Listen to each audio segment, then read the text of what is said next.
Hello, this is Dylan Toe from Everlook Photography, and for this series I thought I would go through how I got to shooting a particular series of shots. So on the June long weekend, we Adelaide people were allowed to head out around the state and travel freely for the first time since the pandemic started. So there's good old Adelaide, and we travelled to Normanville, where we stayed in South Shores. And really, the focus photographically was to photograph this pretty cool looking coastline all along south from Normanville.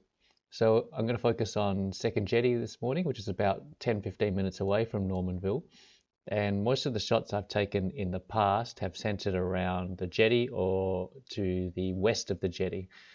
Whereas when you're standing at the jetty, you can see some enormous hills, particularly this one, and maybe this one as well, that are quite remarkable, but you can't really access it unless it's at low tide. So it just so happened that on June 6th, it was a low tide, and I headed out looking for different vantage points, either looking back at the jetty and this big hill here, or looking distant towards these big hills over here.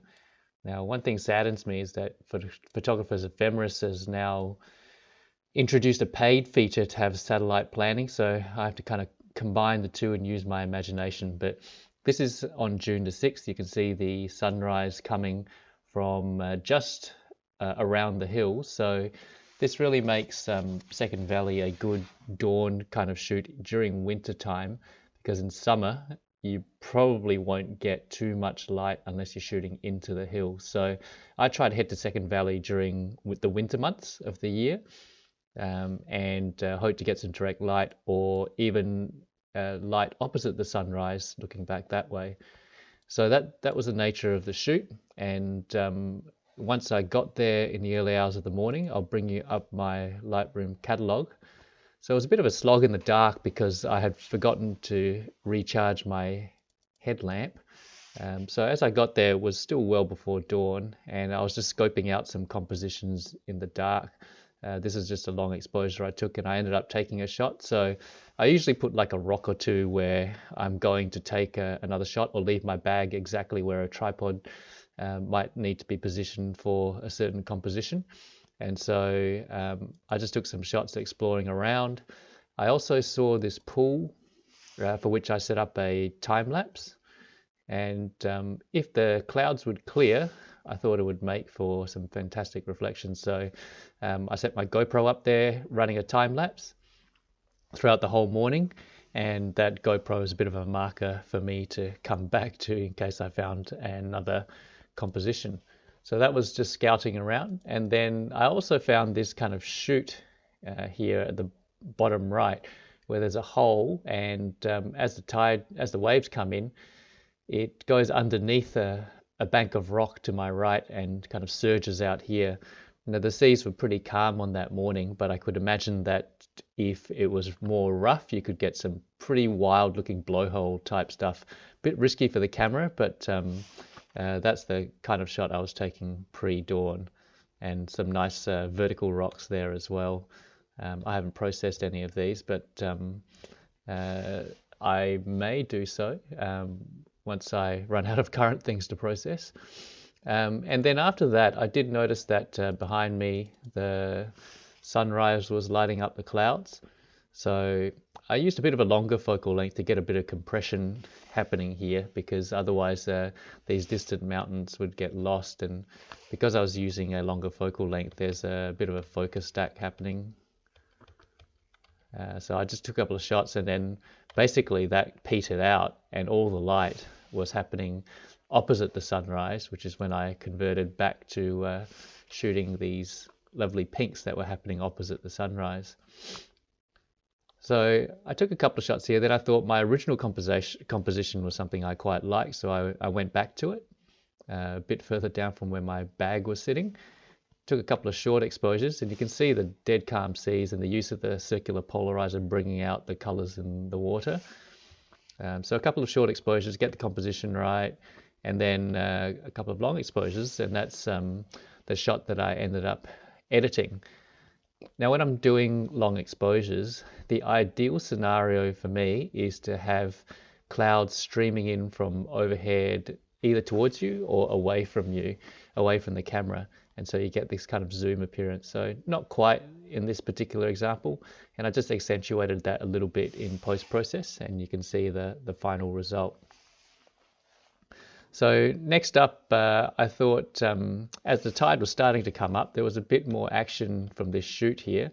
So I took a series of shots, and I used to do it in burst mode, but nowadays I just try and time it, because on my A7R2, if you go to burst mode, for some reason it starts recording files in 12-bit instead of 14-bit. And though I don't really notice the difference in terms of how the latitude of colors and dynamic range goes, I'd rather play around with the files that give the maximum leeway. So that's probably the one I ended up editing with the most favorable water motion, and I tried to do all of these as a single shot. If you're interested in the filter setup here, there's a CPL for reduction of light reflection, and also a medium edge GND. Just because of these, irregular margins on the horizon, you don't want to be using a hard or a reverse GND. So that's a series of shots that I took. And then I noticed that the clouds are really starting to look pretty funky at the sunrise. And one thing that doesn't show up in the stills very much, except for maybe in the brighter exposures, is that there was a really nice glow onto the hills here where the sun was rising. So a natural kind of light bleed. But unfortunately, it didn't capture it very well. What I noticed was that the light was streaming through and hitting these rocks on the right-hand side. So we'll see as I go through. You can see it just kind of doing it there, but much more subtle than it was to the eye. That was one of the main features, other than the amazing clouds that were passing overhead. So that was something I tried to bring out in post-processing, just that glow coming through the mountains there. So enhancing a natural light bleed, if you like. So once I was done shooting, I probably could have stayed on longer, but in all honesty, all of these trips are kind of part family holidays, so I do have to get back at a respectable time to start doing kids' activities and things like that. So about maybe half an hour, 45 minutes after sunrise, I started to pack up and headed off. And I noticed that on the way back, there was a lot to shoot, even where I had walked in the dark and didn't notice things. For instance, there's a really nice archway that I'd love to shoot as a kind of framed shot with a mountain in the background one day. But now that I know that the ruggedness of this coastline is accessible and multiple kind of shooting opportunities exist, I think I'll be exploring these parts in more detail in the future. So thank you very much for listening, and I hope you got something out of the way I planned this shoot.